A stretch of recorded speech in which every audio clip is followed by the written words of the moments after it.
Bismillahirrahmanirrahim. Assalamualaikum warahmatullahi wabarakatuh. Oke, pada kesempatan kali ini kita akan belajar tentang tingkatan organisasi di dalam tubuh manusia. Coba kita perhatikan gambar berikut ini. Di sini ada tingkatan-tingkatan organisasi di dalam tubuh manusia.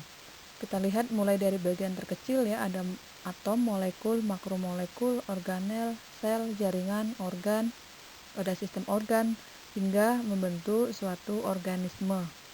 Di sini sama halnya dengan organisasi di dalam kehidupan kita sehari-hari ya. Namanya organisasi itu ada struktur-struktur yang memiliki tugas masing-masing ya di setiap strukturnya. Nah, di sini kita akan pelajari satu persatu, nanti mulai dari tingkatan terkecil hingga tingkatan yang tertinggi ya. Kita mulai dari tingkatan yang terendah ya. Di sini kita mulai dari sel. Nah, sel merupakan unit struktural dan fungsional terkecil dari suatu makhluk hidup. Ada ilmu yang mempelajari tentang sel, kita sebut sebagai sitologi. Sel memiliki fungsi yang berbeda-beda sesuai dengan susunan protein yang membentuknya. Sel berperan dalam berbagai macam proses yang ada di dalam tubuh manusia, seperti pembentukan tubuh dan organnya, kemudian pertumbuhan dan perkembangan tubuh, kemudian yang ketiga, proses reproduksi, yang keempat, proses penyaluran nutrisi, kotoran, seperti sisa-sisa metabolisme dan senyawa lainnya di dalam tubuh. Kemudian yang kelima, proses metabolisme, dan yang keenam, proses produksi energi untuk tubuh. Mari kita perhatikan gambar berikut ini. Struktur sel secara umum dibagi menjadi 3 bagian besar ya. Kita mulai dari lapisan terluar, di sini ada membran plasma. Kemudian yang kedua ada bagian tengah ya, di sini kita sebut sebagai sitoplasma. Kemudian yang ketiga, bagian paling dalam dari sel kita sebut sebagai nukleus atau inti sel. Nah, membran plasma ini merupakan bagian terluar dari sel. Dia memisahkan sel dari lingkungan sekitarnya. Membran plasma berfungsi untuk pertukaran zat antara sitoplasma dan larutan di luar sel. Komposisi kimia membran plasma terdiri dari protein dan lemak. Struktur umumnya, protein melapisi bagian luar dan bagian dalam dari membran, sedangkan lemak terdapat di bagian tengah dari membran. Oke, kita masuk ke bagian sitoplasma, merupakan zat yang terdapat di antara inti sel dan membran plasma. Substansi sitoplasma yang permanen dan berperan aktif dalam proses metabolisme disebut sebagai organel. Di gambar ini bisa kita lihat ya organel-organel dari sitoplasma yang berbentuk kecil-kecil yang ada di dalam sitoplasma. Organel terdiri atas retikulum endoplasma, kompleks Golgi, mitokondria, kloroplas ini khusus untuk tumbuhan, kemudian ada lisosom dan ada badan mikro. Ini merupakan kelompok organel yang dikelilingi oleh membran. Jadi setiap organel ini yang kita sebutkan tadi ada membrannya lagi ya di lapisan luarnya. Yang berikutnya organel yang tidak dikelilingi oleh membran ada disebut di sini ribosom dan sentriol. Kita masuk di bagian nukleus atau inti sel. Di dalam nukleus ini ada lapisan terluar dari nukleus, kita sebut sebagai membran inti. Ini memisahkan inti sel dengan sitoplasma.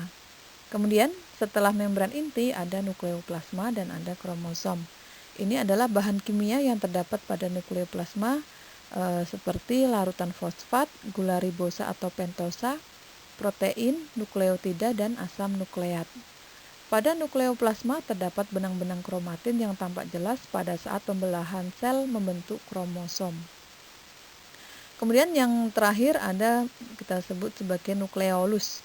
Ini adalah inti dari inti sel, berbentuk bulat, terdiri dari filamen dan butiran-butiran. Nukleolus terdiri dari DNA ya, asam deoksiribonukleat, Kemudian ada RNA, asam ribonukleat, dan ada protein. Nukleolus ini berfungsi untuk sintesa RNA ribosom. Biasanya di bagian inti sel inilah kita bisa mengetahui informasi genetik ya melalui kromosom dan DNA yang ada di dalam inti sel. Kita sering mendengar istilah jaringan ya. Jadi jaringan adalah kumpulan dari sel-sel dengan susunan yang serupa. Sekumpulan sel ini akan bekerja sama untuk melaksanakan suatu fungsi tertentu. Di dalam tubuh manusia terdiri dari 4 macam jaringan dasar, yaitu jaringan epitel, jaringan ikat, jaringan saraf, dan jaringan otot. Contoh jaringan tubuh manusia seperti jaringan yang membangun kaki, tangan, serta jaringan organ-organ dalam, termasuk lapisan lambung, paru-paru, otak, dan lain sebagainya. Berikutnya adalah organ. Organ merupakan kumpulan jaringan yang memiliki satu fungsi atau lebih. Berdasarkan letaknya, organ tubuh manusia dibagi menjadi 2, yaitu organ dalam dan organ luar. Organ dalam adalah organ yang terletak di dalam tubuh, seperti jantung, ginjal, lambung, dan usus. Sedangkan contoh organ luar adalah organ yang ada di luar tubuh ya, seperti kulit.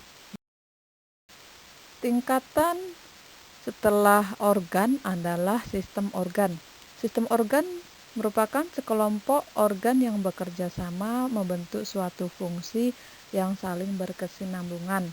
Contohnya ada sistem pencernaan, sistem pernapasan, sistem peredaran darah, sistem ekskresi, sistem rangka, sistem saraf, sistem otot, sistem kelenjar, sistem integumen, dan sistem reproduksi. Di sini akan saya contohkan sebuah sistem organ yang ada di dalam tubuh kita. Seperti pada gambar ya, kita lihat bersama di sini ada sistem pencernaan manusia. Di sini banyak terdapat organ-organ yang terlibat di dalam sistem pencernaan. Kalau makanan ya, pertama kali masuk melalui mulut. Kemudian dari mulut akan dikunyah, setelah makanan dikunyah akan masuk ke dalam kerongkongan. Dengan gerakan peristaltik, makanan dapat sampai ke lambung. Kemudian di dalam lambung, makanan akan diproses kembali dengan bantuan enzim-enzim yang ada di lambung, sehingga makanan nantinya akan bisa diserap oleh usus halus ya. Setelah sampai di usus halus, makanan akan diserap oleh kapiler-kapiler darah yang ada di usus halus ya, sehingga sari-sari makanan tadi bisa masuk ke pembuluh darah dan diedarkan ke seluruh tubuh. Berikutnya, makanan tadi kan ada sisa-sisa pencernaan ya, sisa makanan tadi akan didorong menuju usus besar. Nah, di dalam usus besar inilah akan terjadi proses kembali ya. Prosesnya adalah dia akan memilah lagi apakah masih ada zat-zat yang bisa digunakan ya. Kalau masih ada yang bisa digunakan akan diserap kembali, tapi jika sudah tidak ada maka dia akan diproses di sana dengan bantuan mikroorganisme yang ada di sana, maka makanan tadi akan menjadi sebuah feses ya yang siap dikeluarkan menuju rektum ya. Kemudian ketika sudah tertampung di sana, maka kita akan merasakan mulas ya, menandakan bahwa rektumnya sudah berisi feses. Maka kita akan ingin buang air besar.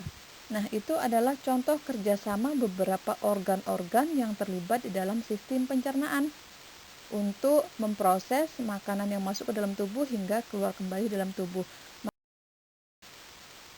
Nah, kita sampai di tingkatan organisasi tertinggi di dalam tubuh manusia yang kita sebut sebagai organisme, di mana organisme merupakan kumpulan-kumpulan dari sistem organ yang ada di dalam tubuh yang membentuk suatu proses ya, sehingga organisme tersebut dapat melangsungkan kehidupannya.